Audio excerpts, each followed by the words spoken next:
A boy named Travis was born deaf. Not partially deaf, completely deaf. He had never heard a sound in his life.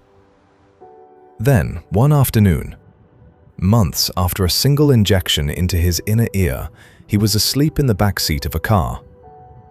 His mother laughed. Loudly. Travis startled in his sleep, for the first time ever. His mother said, "That was the most surreal moment a mother can feel, when your son hears your voice for the first time. This is what happened, and why it changes everything." To understand why this matters, we need to look inside the ear.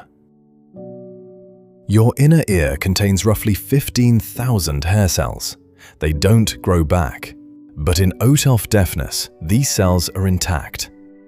The problem is something much smaller, a single protein, called otoferlin. Otoferlin is the messenger between your hair cells and your brain. When sound enters your ear, your hair cells vibrate. They detect the frequency, the volume, the pattern. Then otoferlin transmits that signal to the auditory nerve, which carries it to the brain. Without otoferlin, the signal never arrives. The ears work, the brain works, but they can't communicate. Like a microphone that's plugged in, but the cable is cut at the jack. OTOF deafness affects roughly 50 babies born in the United States every year. For their entire lives, there was no treatment that fixed the underlying cause. Gene therapy changes that. If the OTOF gene is broken, give the cells a working copy. But there's a complication. The OTOF gene is too large to fit inside a standard viral delivery vehicle called an AAV. So Regeneron split the gene in two, packaged each half into a separate virus, both injected at the same time. Once inside the inner ear, the halves reconnect and the cells start producing otoferlin. For the first time. For most of human history, the answer to deafness was simple: learn to live without sound. The cochlear implant changed that, first approved in the 1980s. A device surgically implanted behind the ear that converts sound into electrical signals and sends them to the auditory nerve. It works. For many people, it works well, but it's a workaround. Electronics replacing biology. It doesn't fix the underlying cause. For OTOF deafness specifically, cochlear implants were the standard until researchers started asking a different question. What if we could fix the gene itself? The first human trial began in December 2022 in Shanghai. 6 children, a single injection into the inner ear, then waiting. 26 weeks later, 5 of 6 children had measurable hearing recovery. By 2024, bilateral treatments had been performed, both ears. A multi-center trial enrolled 42 participants across 8 centers, ages from 10 months to 32 years. Results: 90% showed restored hearing. Many children began developing speech for the first time.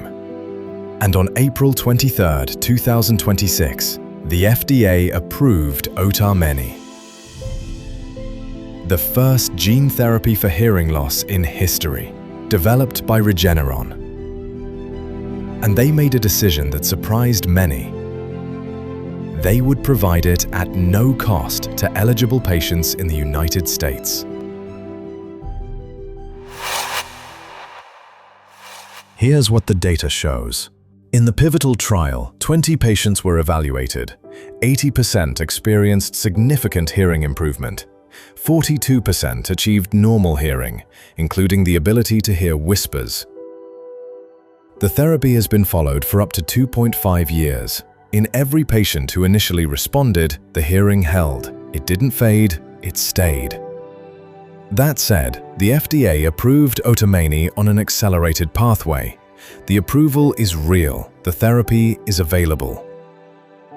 But longer-term data is still being collected. The 10-year picture doesn't exist yet. Science is honest about that.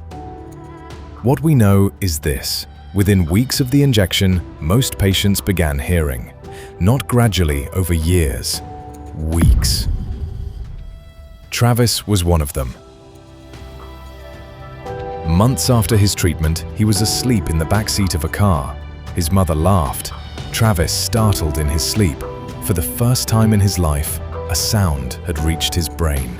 He didn't know what that laugh was. He didn't know what sound was. But something in him responded. That response happened because a surgeon injected 2 viruses into his cochlea, each carrying half of a gene. The gene produced a protein. The protein connected his ears to his brain.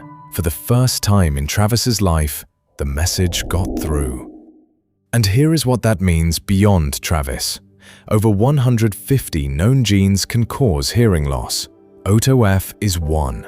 The fact that gene therapy works inside the living cochlea opens a door, not just for OTOF, for what comes next. Think about what just happened. A child was born into silence, not because of an accident, not because of illness, because of a single broken gene. One protein missing from the equation, and the world of sound was simply inaccessible. For thousands of years, that was permanent.